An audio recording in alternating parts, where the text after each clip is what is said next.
Eles decidiram vencer o sistema jogando com as cartas dele.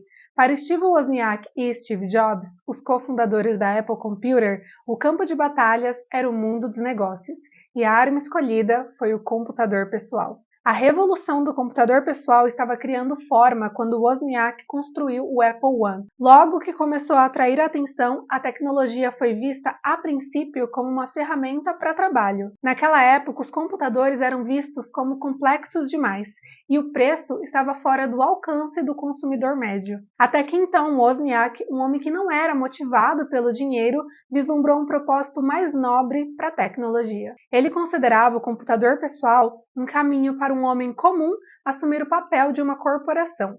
Ele acreditava que se fosse possível carregar o computador pessoal dentro de uma companhia, seria possível realizar muitas funções com recursos maiores e melhores. O computador pessoal poderia mudar a forma como o mundo funcionava. Woz projetou o Apple I e aprimorou a tecnologia com o Apple II para que fosse acessível e fácil de usar. Por mais brilhante e visionária que seja a ideia de um produto, se ninguém comprar, ele não terá muito valor. O melhor amigo de Woz na época, Steve Jobs, com apenas 21 anos, sabia exatamente o que fazer. Apesar da experiência com vendas de componentes eletrônicos, Jobs já havia provado que era muito mais do que um vendedor. Ele tinha uma vontade significativa de mudar o mundo, e ele sabia que só poderia fazer isso construindo uma empresa. A Apple foi a ferramenta que Jobs usou para dar início a uma revolução. Em seu primeiro ano, com apenas um produto, a Apple obteve uma receita de $1 milhão. No segundo, a Apple alcançou 10 milhões em vendas. No quarto ano, ela arrecadou mais de 100 milhões com a venda de computadores.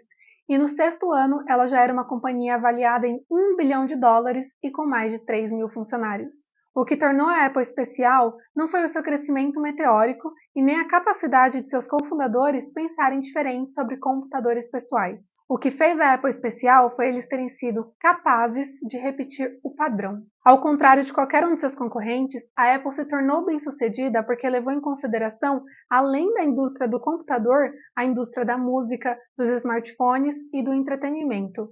E o motivo é muito simples. A Apple inspira. Para o nosso vídeo de hoje eu trouxe aqui duas histórias. De acordo com o título do vídeo, você já sabe de quem eu estou falando. A da Apple eu acabei de contar, e a segunda já vem aí. Mas antes, se você é novo aqui no canal, não esqueça de deixar o seu like, se inscrever e ativar as notificações para não perder os próximos vídeos. Pode ser que você já tenha assistido ao vídeo sobre o Círculo Dourado do Simon Sinek aqui no YouTube. A ideia do Golden Circle surgiu deste livro, Comece pelo Porquê, também do Simon Sinek. E foi ele que deu origem ao nosso vídeo de hoje. Então vamos para a segunda história? Ele não era perfeito, tinha suas singularidades. E também não era o único a sofrer em uma época pré-direitos civis, onde haviam muitos outros oradores carismáticos. Entretanto, Martin Luther King tinha um diferencial. Ele também sabia como inspirar pessoas. O Dr. King sabia que se era para o movimento dos direitos civis ser bem-sucedido, se era para ver uma mudança real e duradoura, ele precisaria de muito mais gente do que seus amigos e aliados. Isso exigiria muito mais do que palavras motivacionais e discursos eloquentes.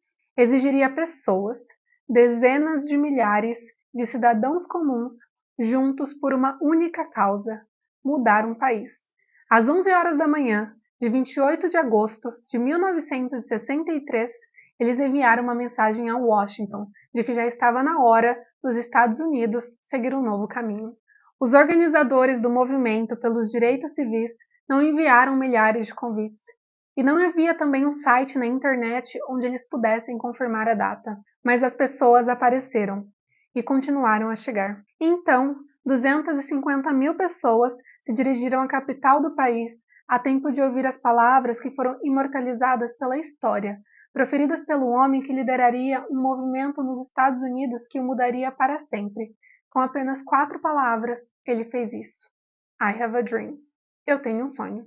A capacidade de mobilizar um país inteiro, de unir tantas etnias, na hora certa, no local certo, com certeza tem algo especial. Ainda que outras pessoas enxergassem a necessidade de uma mudança para garantir os direitos civis de todos, foi Martin Luther King que conseguiu movimentar a nação. Afinal, o que a Apple e Martin Luther King têm em comum?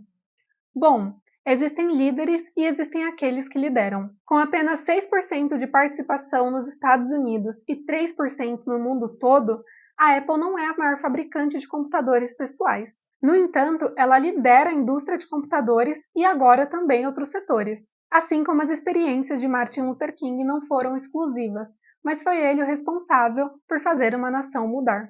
Quase todas as pessoas e organizações precisam motivar o indivíduo a agir por uma ou outra razão. Alguns buscam motivar uma decisão de compra, outros buscam apoio a um voto. Há também aqueles motivados a fazer as pessoas agirem com mais eficiência ou então somente seguir regras. A capacidade de motivar pessoas não é por si só difícil.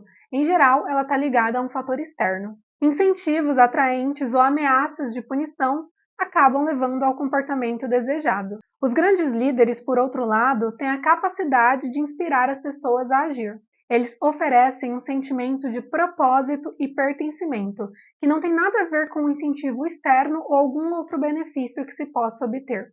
Quem lidera consegue criar uma legião de seguidores, que não foram levados a isso por obrigação, mas por inspiração. Para aqueles que foram inspirados, a motivação para agir é algo muito pessoal. O Martin Luther King e a Apple são apenas 2 exemplos. A Harley Davidson e a Disney são outros 2. Não importa a origem, todos eles têm algo em comum. Todos os líderes e empresas que inspiram, não importa o seu tamanho ou setor, pensam, agem e se comunicam da mesma forma. E essa forma é totalmente o oposto do que os outros fazem. E se pudéssemos todos pensar, agir e nos comunicar como aqueles que inspiram?